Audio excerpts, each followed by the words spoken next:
মা তার ছেলেকে বলতেছে, জানিস খোকা, কয়েকদিন ধরে আমার পাটা খুব ফুলেছে, অনেক ব্যথাও করতেছে। পাশের বাসার ভাবি বলল কিডনিতে সমস্যা হলে নাকি এরকম হয়। তোর বাবা তো অনেক ব্যস্ত মানুষ, চল না খোকা তোকে নিয়ে একটু ডাক্তারের কাছে যাই। তখন ছেলে বলল, মা যে কি বলো, এসব কিছুই না, বেশি বেশি হাঁটাহাঁটি করো, এমনিতেই ঠিক হয়ে যাবে। আর আমার সময়টাই বা কই বলো, সারাদিন ক্লাস করে এসে কি আর শরীরে এনার্জি থাকে? এদিকে ছেলেটার গার্লফ্রেন্ড ছেলেটাকে বলল, আজ না কথা বলতে একদম ইচ্ছা করতেছে না, শরীরটা অনেক ম্যাজম্যাজ করতেছে। তখন ছেলে বলল, কি বলো, কখন থেকে ওষুধ খাইছো, আমাকে জানাওনি কেন?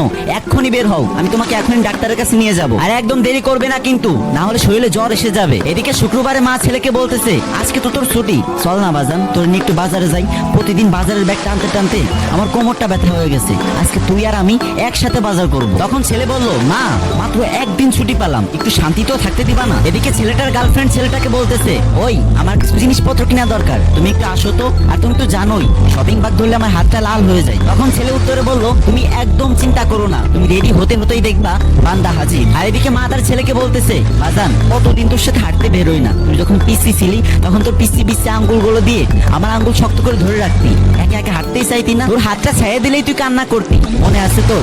চল না আজকে একটু হাইটে আসি, বেশি দূর যাবো না, বাসার আশেপাশেই কোথাও হাঁটবো। তখন ছেলে চিৎকার দিয়ে বলল, মা প্লিজ, ভালো লাগছে না, অন্যদিন যেও। আর এদিকে ছেলেটার গার্লফ্রেন্ড ছেলেটাকে বলল, আজ দেখা করবা কাছে কোথাও? তখন ছেলেটা বলল, অবশ্যই, কিন্তু কাছে না, দূরে কোথাও যাবো। শোনো, আজকে তোমার হাতটা ধরে পুরা শহর ঘুরবো আর বাদাম খাবো। মা ছেলের বাবাকে না জানিয়ে ছেলের জন্য গোপনে কষ্ট করে টাকা পাঠায়, আর ছেলে সেসব টাকা পেয়ে ছুটিয়ে প্রেম করে, আর গার্লফ্রেন্ডকে বেশি বেশি শপিং করে দেয়। এদিকে মা 3 মাস ধরে একটি ছিঁড়া জুতা পরে আছে। ছেলেটা ফেসবুক চালাচ্ছিল, হঠাৎ করে সে দেখতে পেল তার বন্ধুরা মাকে নিয়ে পোস্ট করতেছে। তখন সে এক মুহূর্ত দেরি না করে